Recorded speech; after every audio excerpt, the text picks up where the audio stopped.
Sahabat yang dikasihi oleh Tuhan Yesus Kristus, peristiwa salib adalah peristiwa yang luar biasa menyakitkan.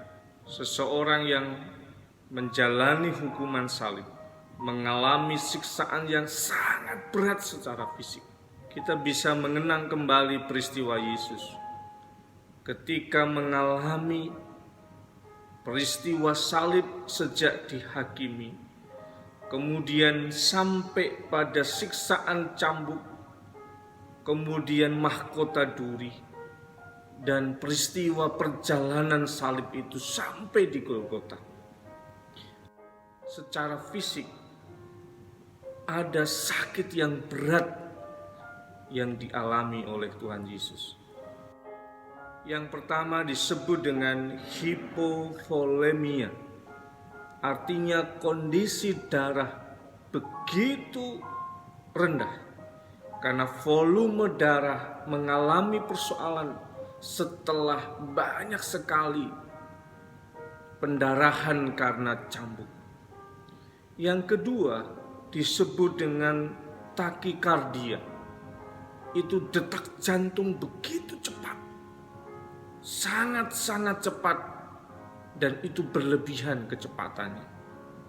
Yang ketiga yang disebut dengan hakipnoia, itu artinya tingkat pernafasan yang sangat cepat, harus menanggung siksaan itu. Yang keempat disebut dengan hiperhidrosis, artinya keringat yang sangat banyak keluar dari tubuh. Ini peristiwa awal ketika Yesus mulai mengalami siksaan yang berat untuk perjalanan salib itu. Setelah Yesus disalib, peristiwa menjadi semakin berat lagi. Orang yang disalib itu punya masalah berkaitan dengan nafasnya, karena paku di tangan kemudian di kaki membuat dia mengalami keterbatasan secara fisik. Padahal orang yang bernafas itu membutuhkan gerak tubuh. Maka orang harus bernafas dengan mengangkat dadanya dan kemudian mengambil nafas dan menghembuskannya. Tetapi tangannya ini sedang terikat oleh paku, kakinya sedang terpaku, dan itu membuat dia harus membawa seluruh badannya untuk bergerak ke atas. Dan itu sangat menyakitkan. Itu sangat-sangat menyakitkan di setiap paku yang mengenai tubuhnya. Nafas sudah berat, nafas sudah sulit, dan sekarang harus berusaha untuk bernafas. Dan sangat berat. Sehingga apa yang terjadi? Dan orang yang disalib itu, bahunya yang harus membawa beban yang seperti ini, biasanya akan mengalami pergeseran. Ada dislokasi dan kemudian terlepas sendi-sendi bahunya itu, sehingga dia tidak lagi kuat mengangkat tubuhnya untuk bernafas. Dan di situ dia gagal nafas dan dia mengakhiri hidup. Ini peristiwa yang sangat berat yang dialami oleh setiap orang yang mengalami salib, termasuk juga apa yang dialami oleh Tuhan Yesus Kristus.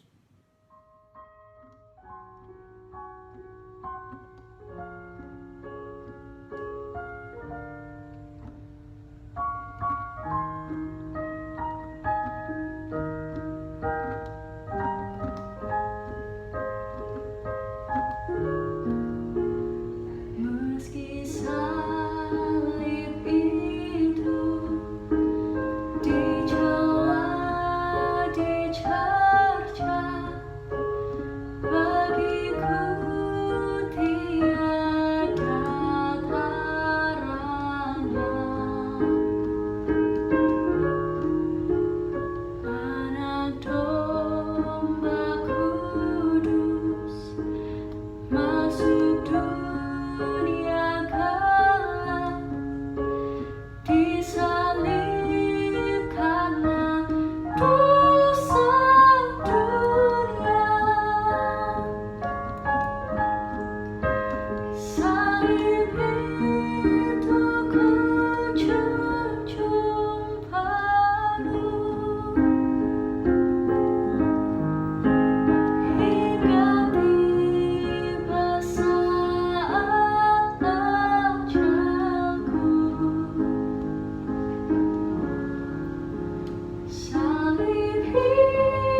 Sahabat yang dikasihi oleh Tuhan Yesus Kristus, kalau kemudian kita merenungkan kenapa Yesus bersedia mengalami sengsara dan siksaan salib itu, apa yang menjadi latar belakangnya dan untuk apa dia melakukan itu, sedangkan sebenarnya Yesus yang adalah Tuhan itu tidak layak untuk menerima hukuman salib itu, karena memang tidak ada dosa yang ia lakukan. Hanya satu alasan kenapa Yesus melakukannya. Alasannya adalah karena cintanya kepada kita, karena kasihnya yang besar kepada kita. Dan biarlah peristiwa salib itu menolong kita untuk mengingat akan Kristus Tuhan yang mengasihi kita, yang sangat mengasihi kita. Sehingga satu hal yang saya usulkan, jangan merasa jadi orang yang tidak layak untuk dikasihi. Jangan melihat hidup kita merasa tidak layak dikasihi oleh orang lain. Sehingga usul saya, mari rasakan kasih Allah itu memenuhi seluruh kebutuhan kasih dalam hidup kita. Sehingga kita tidak mencari kasih dari pasangan, tidak mencari kasih dari orang tua, tidak mencari kasih dari anak-anak kita, tidak mencari kasih dari setiap orang yang kita jumpai. Karena sesungguhnya hati kita sudah penuh dengan kasih itu. Perjumpaan dengan orang, perjumpaan dengan pasangan, perjumpaan dengan orang tua maupun anak adalah perjumpaan untuk membagikan kasih yang penuh dari Tuhan itu kepada orang lain dalam hidup kita. Dan biarlah kita diingatkan kembali akan kasih Kristus yang besar itu.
Why have you forsaken me?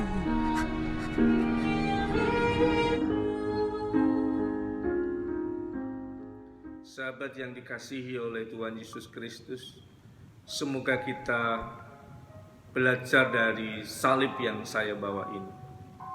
Ini adalah salib yang dipenuhi dengan cap jempol jemaat yang hadir pada saat ibadah Rabu Abu. Setelah orang dioleskan dengan abu, kemudian bergeser di bagian salib ini, kemudian menaruh cap jempolnya di sini dan mengatakan, Tuhan, layakkan aku di salib-Mu. Kita mengenang kembali dan mengingat kembali bahwa kasih Allah yang besar itu membutuhkan respon kita untuk sungguh-sungguh hadir dan menyatakan seluruh hati dan diri kita supaya kita sedang berada di dalam jalan salib itu. Jalan yang menuntun kita untuk terus senantiasa setia kepada kehendak Allah dan mentaati kehendak Tuhan dalam seluruh hidup kita. Sahabat yang dikasihi oleh Tuhan Yesus Kristus, dalam proses masa Paskah yang kita hayati, terkhususnya di GKJ Brayat Kinasih, ada harapan supaya setiap jemaat bisa hadir di makam keluarga yang sudah dipanggil Tuhan. Karena di sana kita akan menemukan makna akan hidup, teladan akan orang-orang yang sudah mendahului kita. Kemudian juga harapan-harapan yang bisa kita rasakan ulang. Bagaimana orang tua yang sudah meninggal itu sebenarnya punya harapan atas hidup kita sekarang ini. Maka kematian sesungguhnya bermakna dalam hidup kita. Kematian orang-orang yang kita cintai bermakna untuk menyegarkan kembali kasih, menyegarkan kembali jalan hidup, menyegarkan kembali perilaku.